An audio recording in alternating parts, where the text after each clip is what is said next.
শবে বরাতের রাতে যে নারী 3টি আমল করবে ওই নারীর কপাল খুলে যাবে। কেননা শবে বরাতের রাত হচ্ছে এমন একটি রাত, এ রাতে আল্লাহ তাআলা অসংখ্য অগণিত মানুষের গুনাহ খাতাগুলো ক্ষমা করে দেন। আল্লাহ তাআলা নিজে বলে দিয়েছেন সুনান ইবনে মাজার 1390 নম্বর হাদিস, নবীজি সাল্লাল্লাহু আলাইহি ওয়াসাল্লাম জানিয়ে দিয়েছেন, ইন্নাল্লাহা লা ইয়াত্তালিউ ফি লাইলাতিন নিসফি মিন শাবান ফায়াগফিরু লিজামিই খালকি ইল্লা লিমুশরিকিন আও মুশাহিন।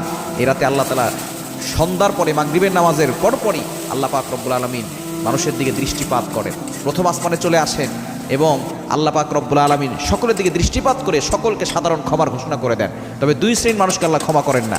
এক নম্বর হচ্ছে যারা মুশরিক, আল্লাহর সাথে শিরিক করে। দ্বিতীয় নম্বর যারা মুশাহিন, যারা আল্লাহর সাথে হিংসা করে, মানে কারোর সাথে হিংসা পোষণ করে, এদেরকে আল্লাহ তাআলা ক্ষমা করেন না।